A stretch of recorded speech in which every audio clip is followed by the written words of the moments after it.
Do you know your medicine? Weed Maps and SC Laboratories bring you an educational series on the science of clean and safe cannabis. Today's cannabinoid profile is on cannabidiol. Cannabidiol, or CBD for short, is the second most prominent compound found in the cannabis plant. A lot of the medical benefits of cannabis that are attributed to THC or other cannabinoids are actually due to the CBD content of the cannabis. It has very strong anti-inflammatory properties. And not only does it help suppress inflammation, but there was a study that showed that it also helps the body to not make the chemical that causes inflammation. So it actually has somewhat of a preventive role.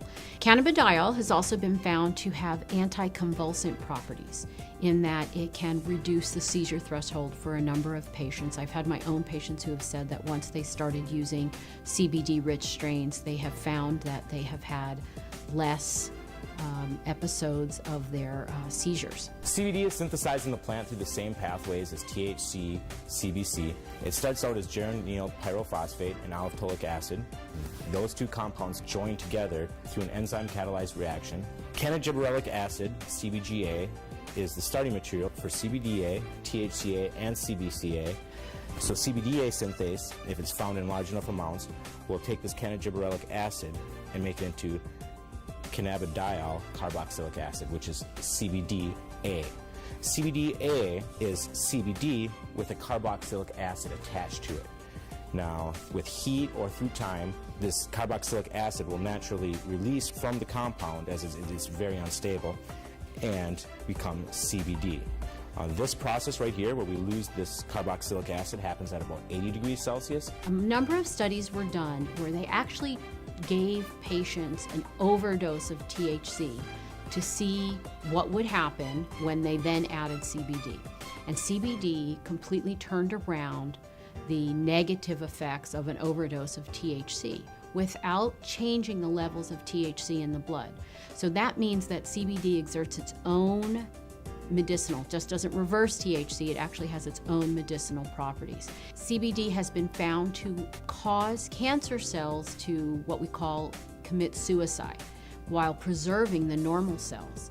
And what appears to happen is it appears to bind to the receptors on the cancer cells, which then induce the cancer cell to kill itself. Cannabidiol has also been found to be what we call biphasic in terms of sleep. So at low doses, it's what we call alerting. It kind of keeps you awake. At higher doses, it can be very sedating and cause you to sleep. But what's nice about that is you can control whether or not you are alert or you're feeling tired. When I started testing cannabis about 2 or 3 years ago, we saw virtually no high CBD plants. Almost every plant we tested was high in THC, anywhere from 10% to 20% THC, with some outliers on either end. Some plants would have maybe 1% CBD at the max, 1.5% CBD at the max. Now that we've been testing for a while, we see anywhere from 8 to 15% CBD and maybe 5 or 6% THC in these strains. Some strains we get a 50-50 ratio. It can happen in all different ratios, but what it is it's a recessive gene in plants. So we have breeders have to actively go and try and breed this back into these plants and find these high THC plants that might have that high CBD gene locked away and breed them together and see what they find. And really the only way you can know if it's high CBDA is to test it. With testing and growers or breeders having access to that knowledge base, we see them coming back and reversing some of the trends of the last 30, 40, 50 years and breeding the CBD back into the plants. Now, there have been a number of studies that have looked at cannabidiol, CBD, exerting a protective property to damaged neurons. And it appears that in the studies, CBD protects the nerves by inhibiting the process by which nerves are damaged. CBD has also been shown to protect against brain injury. When patients or lab animals have had a brain injury, CBD appears to protect the brain from damage that occurred to the nerve cells. The studies have shown that it can actually fight MRSA, which is methicillin-resistant Staph aureus, a notorious bug that is resistant to a number of antibiotics. A topical application of cannabis was able to fight the infection, and the MRSA was eradicated from that infection site.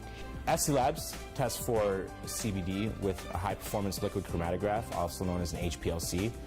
There's two different ways you can test for cannabinoids. It's either with an HPLC or with a GC.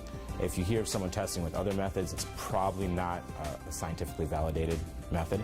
But the problem with the GC is that the GC uses heat to test for these cannabinoids. And as I said earlier, all the acidic cannabinoids are very sensitive to heat. So the GC can give you no information about the acidic cannabinoids. It can only tell you about the non-acidic cannabinoids. The heat is decomposing these compounds. It's definitely decarboxylating all of them. And you're trying to measure it as these compounds are in a state of flux. And that's just, it's kind of fuzzy. So we use the HPLC because it keeps the cannabinoids in their natural state. They're in their liquid state. There's no alteration. There's no heat or anything like that happening.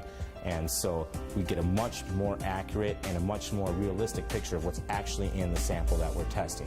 One of the important things for people to understand about cannabidiol is it is not psychoactive. That means it does not change your mood, your mentation, the way that THC has psychoactive properties and can actually cause what we call the high. CBD does not do that. For patients who are not interested in the THC effect but are interested in the CBD effect, this is a terrific choice for them to have.